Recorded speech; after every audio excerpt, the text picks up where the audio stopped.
Hello friends, welcome to माही हिंदी कहानियाँ channel.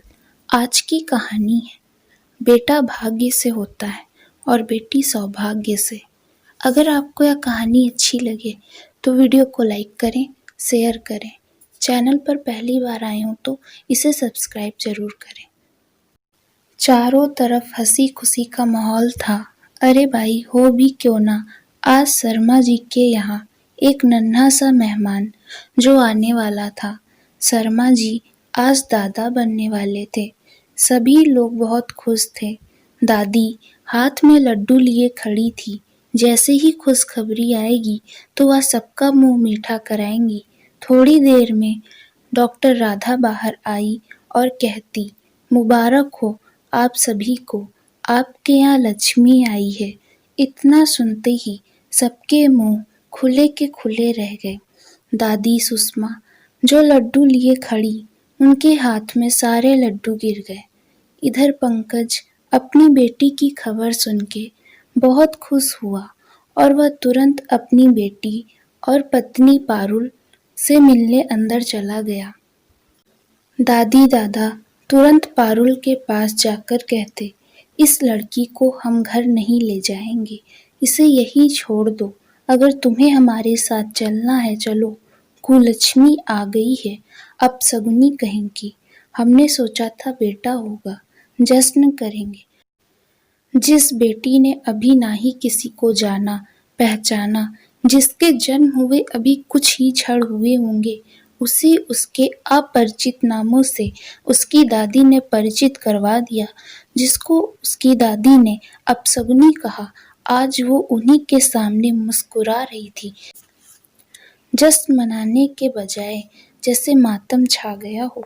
उस बच्ची की माँ को ना चाहते हुए भी अपनी बच्ची को खुद से दूर करना पड़ा। उसने उसे अनाथालय में छोड़ दिया, लेकिन वह अपनी बच्ची से रोज मिलने जाती, उसका पालन पोषण करती। पारुल और पंकज दोनों अपने परिवार वालों से झूठ बोलकर उससे मिलने जाते थे, ये कहकर कि कुछ काम से बाहर जा रहे हैं। दोनों अपनी बच्ची से ना चाहते हुए भी अलग नहीं हो पा रहे थे। कभी पंकज उस बच्ची से मिलने जाता तो कभी पारुल ने बहाने बनाकर उससे मिलने जाती। अब वह बच्ची धीरे धीरे बड़ी होने लगी। ऐसे ही करते करते लगभग 15 साल बीत गए। मिष्टी आज बहुत ही समझदार बच्ची बन गई थी। एक दिन मिष्टी को बहुत तेज बुखार आ गया। बेचारी उस दिन ना कुछ कर पा रही थी और ना ही बिस्तर से उठ पा रही थी। बस उसकी एक ही जिद थी कि माँ को बुलाओ। पारुल को जब यह सब कुछ पता चला, वह दौड़कर अपनी बच्ची के पास आई। उस दिन उसे घर पहुंचने में बहुत देर हो गई। रात को जब वह घर आई तो उसकी सास उससे पूछती, इतनी देर कहाँ लगा दी, कहाँ गई थी तुम?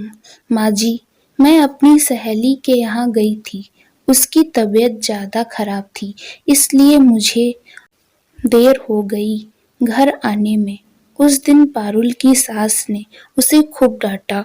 एक माँ अपनी बच्ची के लिए सब कुछ सुनती रही, उसने उफ तक नहीं की। मिष्टी को जब यह सब पता चला तो उसने अपनी माँ से कहा, माँ आप मेरी वजह से इतनी डांट क्यों सुनती हो? आप और पापा आ जाओ, हम तीनों कहीं बहुत दूर जाकर रहेंगे। ऐसा नहीं हो सकता मेरी बच्ची, कहकर पारुल अपनी बेटी मिष्टी को गले लगाती। उस दिन से मिष्टी ने सोच लिया, उसे कुछ अलग करके दिखाना है। जब मिष्टी कुछ बड़ी हुई तो उसने बॉक्सिंग क्लब ज्वाइन कर लिया और वह जब 18 साल की हुई तो उसने स्टेट चैंपियन का अवार्ड भी जीता। और 2 महीने बाद उसका एक पाकिस्तान की लड़की से नेशनल मैच था। जब मीडिया मिष्टी का इंटरव्यू लेने आई तब उसकी माँ पारुल ने उसे फ़ोन किया और उससे कहती, बेटी कृपा करके अपने परिवार की बुराई मत करना। उसे तो हंसी आने लगी केवल इस बात पर कि आज भी उसकी माँ अपने परिवार को बचा रही है, लेकिन उसने अपनी माँ की बात नहीं सुनी और शाम को उसकी माँ ने उसे बताया कि टीवी देखते वक्त तुम्हारे दादा दादी और बाकी के रिश्तेदार कह रहे थे कि वाह क्या लड़की है, कितना नाम रोशन कर रही है अपने माता पिता का और परिवार का।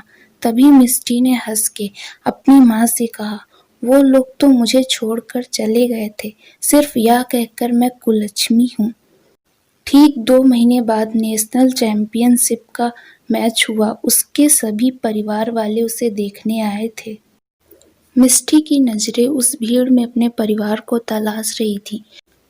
परिवार को देखते ही उसे उन सब पर बहुत गुस्सा आया।